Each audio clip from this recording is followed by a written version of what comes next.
Hello दोस्तों, आज मैं चैप्टर जो करा रही थी उसको आगे बढ़ाऊंगी।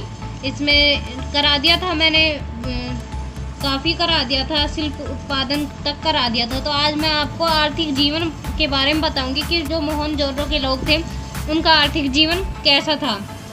तो पहले हम कृषि की बात करते हैं। जो हड़प्पा सभ्यता के लोग थे उनका जो कृषि है वो मुख्य व्यवसाय था। उनका मुख्य व्यवसाय क्या था? कृषि। और ये क्यों था? क्योंकि उनके आसपास सिंधु नदी थी, और सिंधु नदी थी तो इसलिए सिंचाई करना बहुत आसान हो गया था। जो कभी भी उनके बाढ़ वगैरह आ जाए तो वो बाढ़ के लिए बांध बना के उनको इस्तेमाल करते थे, और बिजाई के लिए वो हैरो जैसे उपकरण का उपयोग करते थे। उस समय ये पता चला है कि हलों का इस्तेमाल भी किया जाता था, और बैलों को जुताई के लिए प्रयोग करते थे। तो आगे हम बात करेंगे अब उनके क्या क्या बोते थे वो। तो उसमें ये गेहूं, जौ, कपास इत्यादि बोते थे। तो जो गेहूं जो बोते थे उनकी प्रमुख फसल थी ये दोनों, गेहूं जो, बाजरा, तिल, सफ़ेद चना वगैरह ये तो बोते ही थे। और कपास भी उनका एक प्रसिद्ध उपज थी। सेकंड है पशुपालन। तो पशुपालन भी उनके लिए एक महत्वपूर्ण दूसरा व्यवसाय था। कुछ पशु तो ऐसे होते थे उनको जिनको घर के लिए पालते थे, जैसे कि भेड़, बकरी, गाय, बैल, भैंस, सूअर, कुत्ता, ऊँट और हाथी।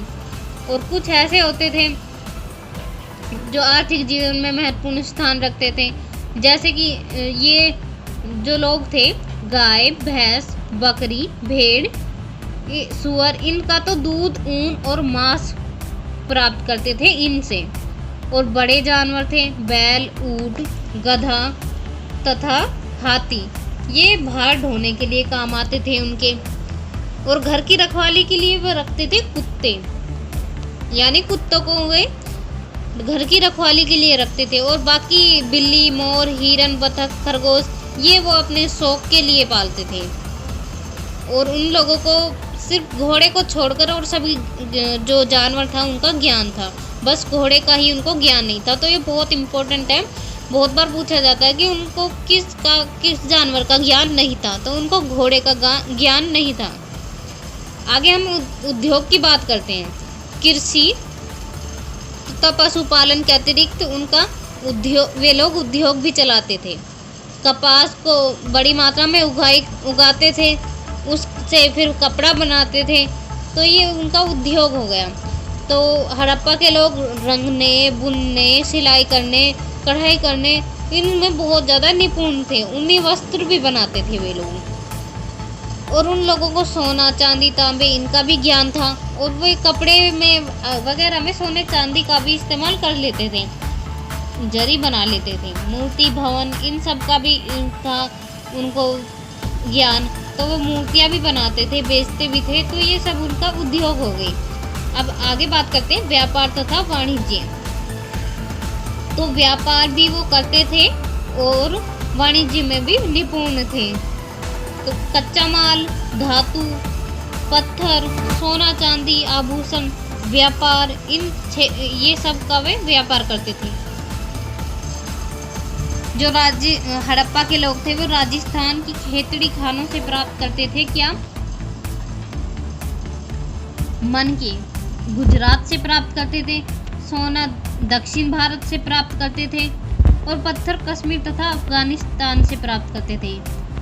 और जो लोग थे विदेशी से उनका व्यापार विशेष रूप से मगान, दिलमुन और मेसोपोटामिया से होता था। और बाकी ये लोग विदेशों से सोना, चांदी, तांबा, श्रृंगार की वस्तु आदि भी मंगवाते थे। सूती कपड़ा, आभूषण, मोती तथा हाथी के दांत ये भी निर्यात करते थे ये लोग। लंगूर, बंदर तथा मोर बाहर भेजते थे। तो ये इनका व्यापार हो गया। तो ये जो व्यापार करते थे ना, ये जल से भी करते थे और स्थल से भी, दोनों मार्ग से ये व्यापार के लिए आना जाना होता था इनका। आगे हम बात करते हैं तोल तथा माप की। हम मापते हैं ना, कोई भी चीज़ को तोलते हैं, तो उनके लिए क्या थे? तो उस समय इनको तोल और माप का ज्ञान था। उस समय ये किस चीज़ का प्रयोग करते थे? बाटों का प्रयोग तोलने के लिए करते थे। इनके लिए छोटे बाट, बड़े बाट ये भी होते थे। मनकों को, आभूषणों को तोलने के लिए छोटे बाट होते थे। और ये बाट किस चीज़ से बने होते थे?